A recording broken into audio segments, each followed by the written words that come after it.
Deuxième sujet que nous abordons ce matin, c'est donc cette polémique en Espagne, polémique qui dure depuis le 23 décembre dernier, date de la convocation de l'ambassadrice du Maroc, Karima Benaïch, par le gouvernement espagnol, après des propos de Saadine El Othmani sur une chaîne de télévision sur la marocanité historique de Ceuta et Melilla.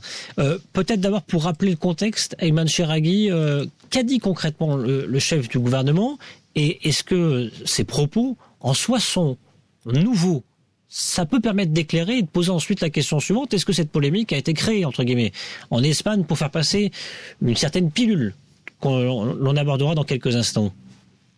Je suis presque sûr que les propos de notre chef de gouvernement ont été bien choisis et orchestrés. Et attention, ça ne vient pas d'un hasard. Il y a quand même un contexte. N'oublions pas que il y a 2 ans à peu près, Madrid était très irrité et énervé du lancement en orbite des 2 satellites, Mohamed 6A et Mohamed 6B. Oui. Dédié à la surveillance et au monitoring des frontières. N'oublions pas que le Maroc s'est investi en 2020 dans la délimitation précise de ses frontières maritimes. N'oublions pas également que tout cela a hérité le voisin ibérique, et récemment le gouvernement espagnol décide l'application de cette franchise sur le carburant pour les camions marocains. C'est une mesure qui rend le coût de nos produits plus cher à la vente et affecte notre compétitivité. Et le coup de grâce, c'est la reconnaissance américaine de la souveraineté totale du Maroc sur ses provinces du Sahara. Donc attention, tout ce package fait en sorte que l'Espagnol cherche une aire. Et là maintenant, la sortie de l'Othmani, bien sûr, sur la marocanité de Ceuta et Melilla, et que c'est un dossier que l'on doit aborder avec le voisin espagnol prochainement. Je pense que c'est des propos qui ont un contexte, qui ont été bien choisis, et le Maroc, d'ailleurs, je pense qu'il a uniformiser les éléments de langage entre notre chef de gouvernement, l'exécutif marocain, mais également le corps diplomatique à l'extérieur. Et on a vu avec l'audition de son Excellence l'ambassadrice du Maroc en Espagne, on a vu également qu'il y avait une continuité du langage, du discours, et les éléments de langage ont été les mêmes. Donc c'est une action qui a été orchestrée, et que ce n'est pas un one-man show de l'Othmani sur cette chaîne télévisée. On rappelle que c'était donc une interview le 19 décembre dernier sur la chaîne égyptienne Ashrak. Voilà ce que le chef du gouvernement a déclaré. Concrètement, le statu quo est toujours en vigueur après 5 ou 6 siècles.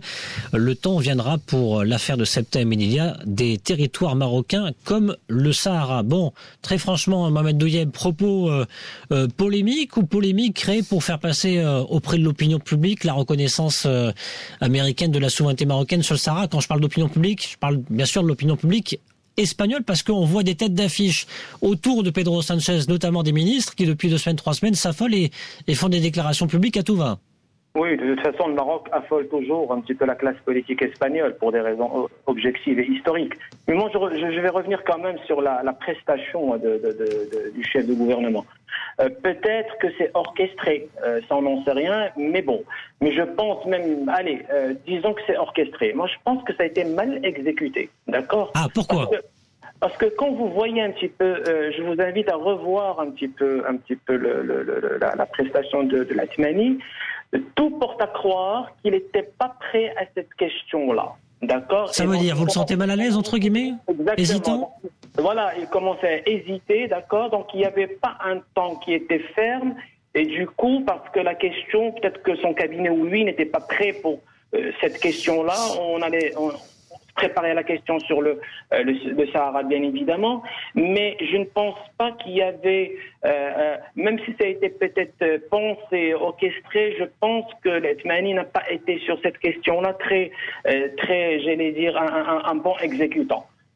Maintenant, ça a fait bien évidemment l'écho, le plus important que ça a eu un écho en Espagne, et puis bien évidemment surtout la droite et l'extrême droite, c'est du pain béni, donc on va en faire bien évidemment tout un scandale et tout un tollé. Bien évidemment le gouvernement. Maintenant, vous savez, quand on convoque un ambassadeur dans les règles et les traditions diplomatiques, normalement ce n'est pas quelque chose de très c'est tout un symbole. Ouais. Et quand on voit un petit peu, si vous voulez, la nature des relations entre le Maroc et l'Espagne. Ce ne sont pas des relations qui sont dominées, si vous voulez, par des communiqués et des contre-communiqués. C'est toujours des relations qui sont faites beaucoup dans la discrétion, beaucoup dans l'efficacité, parce que ce sont deux partenaires qui sont voués à travailler ensemble, même s'il y a des questions qui fâchent, notamment cette question-là. Ouais, mais on rappelle, Mohamed Douieb, qu'il y avait une rencontre, une visite d'une partie du gouvernement espagnol au Maroc mi-décembre. Elle a été reportée à une date ultérieure. Pour l'instant, peut-être sera-t-elle repoussée au calendrier avec cette polémique. On peut se poser des questions, en tout cas. Oui, bien sûr, parce que sur le plan interne, le gouvernement espagnol doit gérer cette pression-là. Déjà, les relations entre Pedro Sanchez et le Maroc, c'est pas fameux depuis qu'il arrive en fonction. Hein.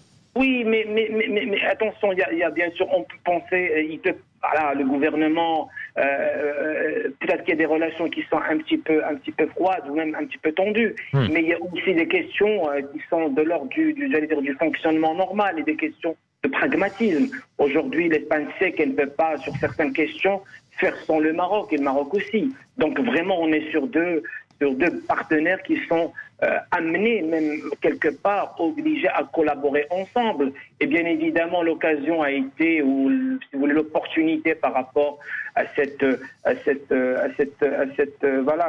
décret américain sur la souveraineté du Maroc sur son Sahara. Bien évidemment, ça allait faire un écho monumental.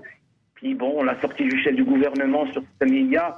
Je vous rappelle que ce sujet. C'était la cerise sur le gâteau, en quelque sorte. Oui, et puis non, il faut dire aussi, c'est plus un sujet tabou entre le Maroc et l'Espagne. Ouais. Attention, parce que les gens disaient, non, mais c'est plus un sujet tabou. Aujourd'hui, le Maroc est en train de préparer un nouveau franc. Peut-être qu'aujourd'hui, sur le plan géopolitique ou géostratégique, il y a des opportunités qui sont là. Il faut les saisir.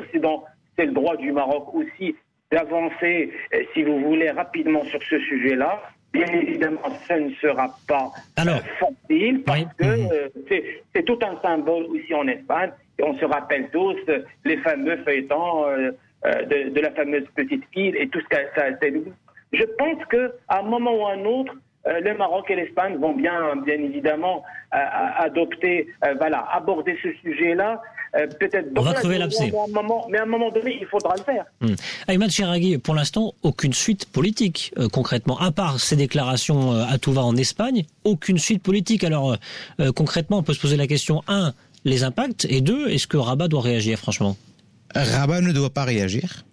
Parce qu'il y en a certains qui disent que Rabat ou M. Borreta pouvaient très bien aussi convoquer l'ambassadeur espagnol à Rabat et lui demander des explications, lui tirer un peu les oreilles sur pourquoi est-ce que vous avez convoqué également notre ambassadrice. Mais je pense que non. Je pense que on a compris, entre guillemets. On a compris. Et je pense que la sphère politique espagnole est en train de marquer son territoire et de dire que attention, on n'a pas oublié les intérêts du royaume.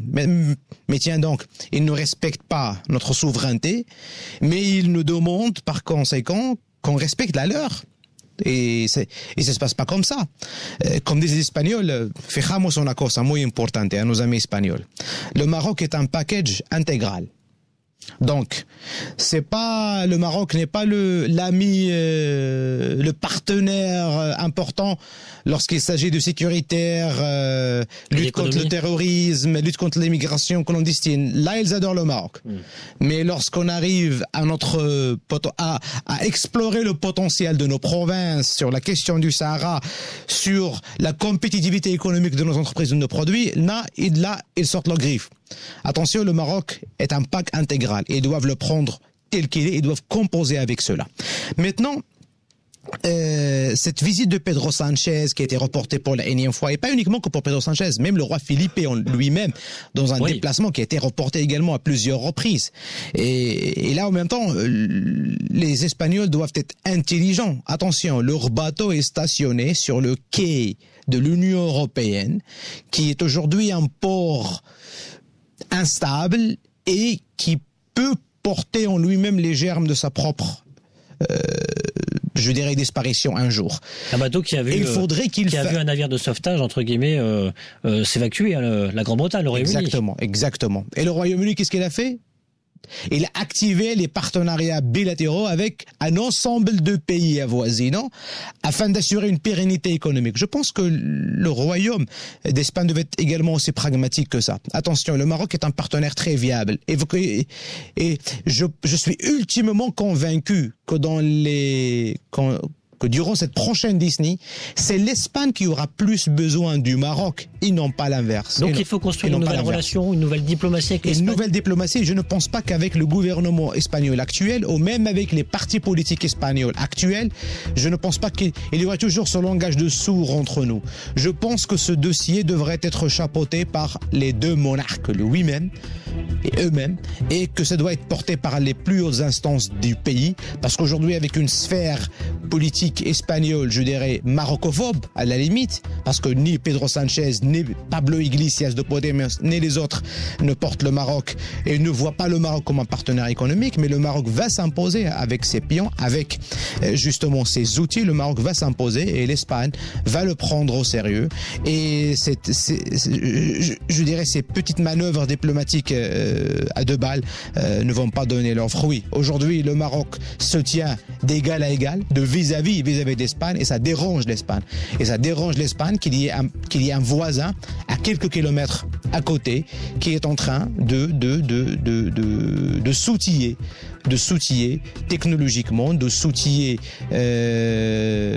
militairement, de s'outiller également diplomatiquement pour les combats de demain. Et ça agace. Donc attention, il faut adopter toujours un discours de fermeté et un discours de pragmatisme avec les Espagnols. Merci messieurs, Ayman Cheragui, à très bientôt. Encore une fois, meilleurs vœux pour 2021. Meilleurs vœux pour 2021, bonne année à tous, Sana Saïda. Expert jeunesse et société civile, consultant en ressources humaines, Mohamed Doudia, meilleurs vœux également la santé.